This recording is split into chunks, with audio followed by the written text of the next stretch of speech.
বন্ধুরা, আপনারা কি জানেন হুগলি জেলার পান্ডুয়াতে রয়েছে এমন একটি জায়গা যেখানে প্রায় একসাথে ১২ জন ওলির মাজার ও দরগা মওজুদ রয়েছে এবং এই ১২ জন ওলি আজ থেকে প্রায় ৩০০ বছর আগে শাহ সুফি সুলতান রহমতুল্লাহ আলের সাথে এই বাংলার জমিন এসেছিলেন এবং সেই সময়কালে পান্ডুয়াতে তেনারা দ্বীন ও ইসলামের তাবলিগ করেছিলেন। জানাদের মাজার আজকের এই ভিডিওতে আমি জিয়ারাত করাবো আপনাদেরকে এবং এই ১২ ওলির মাজার কোন লোকেশনে রয়েছে সেটুকুও আপনাদেরকে জানাবো, তাই ভিডিওটি স্কিপ না করে সম্পূর্ণ ভিডিওটি দেখবেন। আশা করি এই পান্ডুয়া এলাকার ১২ ওলির মাজার শরীফের ভিডিওটি আপনাদের ভালো লাগবে। তাহলে চলুন বন্ধুরা, ভিডিওটি স্কিপ না করে সম্পূর্ণ ভিডিওটি দেখা যাক। মুআজ্জাজ নাজরিন, আসসালামু আলাইকুম ওরহমতুল্লাহি ওবরাকাতু। আমি অপু শেখ, আপনাদের মিউসমান আরও একটি খুবই খাস একটা গুরুত্বপূর্ণ জিয়ারাতের ভিডিও নিয়ে। বন্ধুরা, এর আগে একটি ভিডিওতে আমি আপনাদেরকে জিয়ারাত করিয়েছিলাম হুগলি জেলার এক মহান আল্লাহর ওলি হজরত শাহ সুফি সুলতান রহমতুল্লাহ আলাহের পবিত্র মাজার শরীফ। তেনারই সাথে এই বাংলার জমিন এসেছিলেন আরও প্রায় ১২ জন আল্লাহর ওলি। তো বর্তমানে আমি এখন দাঁড়িয়ে রয়েছি হুগলি জেলার পান্ডুয়ার ১২ ওলি মসজিদ ও মাজারের ঠিক সামনে। আমার সামনেই দেখতে পারবেন যে মসজিদটি, এটি হলো পান্ডুয়া ১২ ওলি মাজার। আর এই ১২ ওলি যিনি রয়েছেন এনারা কিন্তু হযরত শাহ সুফি সুলতান রহমতুল্লাহ আলাইহির সাথে কিন্তু এই বাংলার জমিনে এসেছিলেন। তো আজকের এই ভিডিওতে আমি আপনাদেরকে এই পান্ডুয়ার এলাকার শাহ সুফি সুলতান রহমতুল্লাহ আলাইহির সাথে আসা ১২ আল্লাহর ওলির মাজার শরীফ জিয়ারাত করাবো।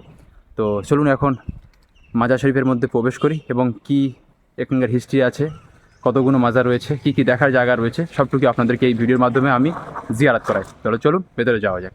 তো বন্ধুরা, আপনারা এখন যে রাস্তাটা দেখতে পাচ্ছেন, এই রাস্তার একদম শেষ মাথায় কিন্তু হাইওয়ে রয়েছে, মানে একটা রোড রয়েছে।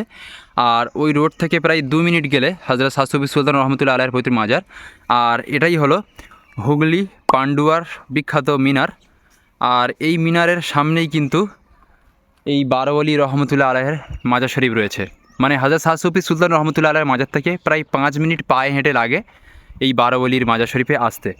তো এটা হলো মাজার শরীফের বাউন্ডারি, পরপর দুটো গেট রয়েছে। চলুন এখন আপনাদেরকে আমি ১২ ওলির মাজার শরীফ জিয়ারাত করাই। তো বন্ধুরা, আমরা গেট থেকে আসার পরে সামনেই একটা মসজিদ আপনারা দেখতে পারবেন। এখানে ৩টি গম্বুজ বিশিষ্ট একটি মসজিদ এখানে রয়েছে মসজিদ। আর এটা হলো মাজারের পুরো বাউন্ডারি। আর সামনেই মনে হচ্ছে হজরত গন্ধের মাজার, ১২ ওলির মাজার বলা হয় এই আস্তানাকে। চলুন এখন আপনাদেরকে মাজারের মধ্যে নিয়ে যাই।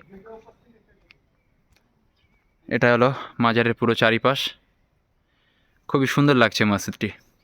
আর আশেপাশে অনেক লোকাল মানুষ বসতি করে আছে। চলুন, এটাই হলো ১২ ওলির মাজার শরীফ।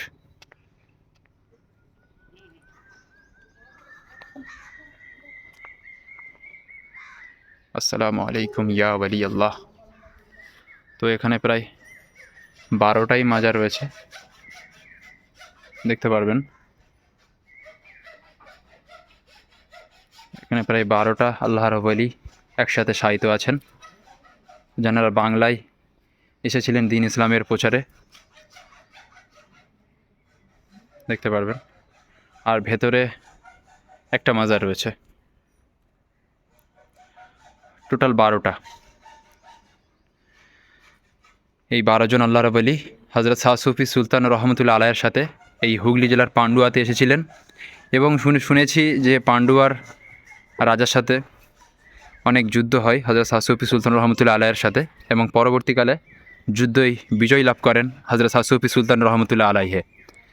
তো ওনার মাজার শরীফ ওই পান্ডুয়া মিনারের ঠিক সামনেই বানানো হয়েছে। আর ওনার সাথে যে ১২ জন আল্লাহর ওলি এসেছিলেন ওনার মাজার থেকে ৫ মিনিট দূরে বানানো হয়। তো বর্তমানে এখন চারিদিকে মানুষের বসতি হয়ে গেছে, কিন্তু এখানে সেই ১২ জন আল্লাহর ওলির মাজার কিন্তু নির্দিষ্ট ঠিক জায়গায় রয়েছে। তো আপনারা জিয়ারত করে নেন পান্ডুয়ার ১২ জন আল্লাহর ওলির পবিত্র মাজার শরীফ।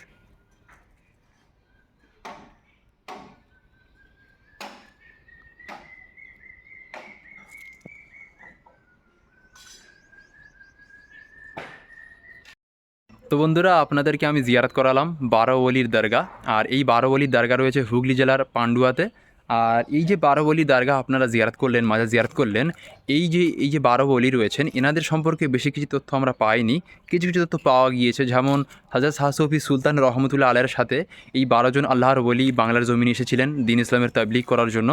আর এনাদের দরগাতে একটি উরুসও হয়ে থাকে, যেটি মাঘ মাসের 17 এবং 18 তারিখে। আর দরগা খোলা থাকে 24 ঘন্টা। আর দরগাটির সামনে রয়েছে একটি মসজিদ, 3 গম্বুজ বিশিষ্ট মসজিদ। আর শাহ সুফি সুলতান রহমতুল্লাহ আলাইহির মাজার থেকে 5 মিনিট দূরেই কিন্তু এই দরগাটি রয়েছে। এর থেকে বেশি কিছু আমরা তথ্য পাইনি।